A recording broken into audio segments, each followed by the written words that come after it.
Ne Osabari mama for kwabrane se nei wo hia kane soafo ya na wasa ye dwamtene de ministerial committee Professor Kwabna Frimpong Boateng wo chebi na omra mekire ba bi poten no a fema gudie tuo na ekoso wo mampani ono anu fie ye wo chebi no Adom TV etwaso bia me gina ye omampanyini Akufo-Addo ni fie a ye wo chebi ye ba bi ofri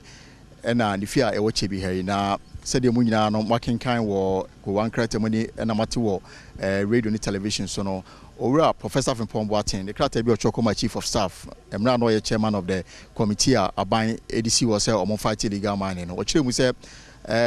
onya call every abranti we national security and abranti ni kire mu say abranti bi o ye youth organizer MIMPP o Kyibihene no o ye galamsey e wo mampanyini efie ho no ma wasay o mampanyini fie no garden wo honom enti o mamanfo be hwe na information ye no kore e na de excavator ani bulldozer ba ya o be reclaim land no esan restore garden no garden ni mu na egina sisi ye no anopa ye ba say ye ba be hwe se bibisa akoso ana na dipe no matwetwe nkomo nyina akire se bibisa ankoso no mo chema o mampanyini be di o mampanyini 2017 e be sisa ambe no da bia security for soldier for police for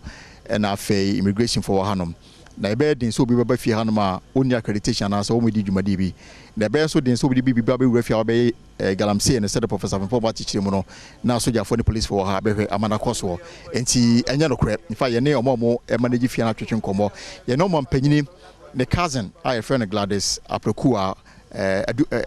Aprokua twetwe nkomo no chema watena fie about 32 years ono mo so watena things we 13 years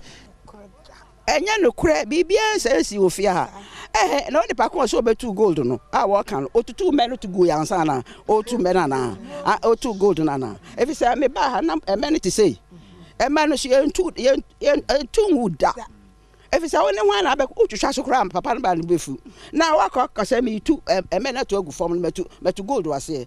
me pa cho ka kire papa no say mesisi fia bebre yentu men no bi wuda enyi papa men kura enyi nche me na huma Jumadi Frimpong Boateng insem no kire mu se Jumadi ni si 2021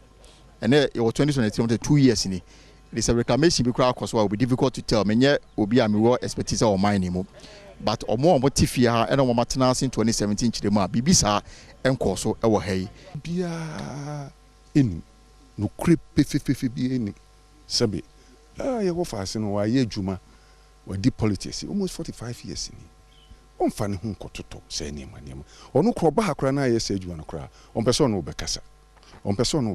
enti menyi ni se obi a wabɔ ne bra as a citizen lawyer ode ne hu bekosa anime na me de kama daroma kama pese Professor Frimpong Boateng ono ankasa emra na on be kire yin se aha ena oyetu galamsey na boyen ebia yen de yinim ono no nim efia ha ne fie ha yen me a yewu mu chebi kuruma me free hand man de anyi ebi wa ba be kire because enim kwase na odigu wo fase na enko na nia wo ye no obi abɔ ne bra afia ebekonya 80 years enye ne no starting now baabi a waduru na oba yitu galamsey baabi a waduru na obi tu galamsey me a migira ono no bo ame me a migira ono no bo ame iti me kura mi tu galamsey no no akotu galamsey me a me Kyibihene kura mi tu galamsey no president akotu galamsey na chese nchiremu na wo se yekoso na yebusa ne ya nchiremu mom na mo fie ha de se de wankasa wo hwe wo TV so no garden mu ne yegina yi omo chiremu a bibia sa enkoso ewo adwumadi hei nti wo Adom TV so no bidin the Elton Brobe efi Kyibihene mapanyi fie a ewo hei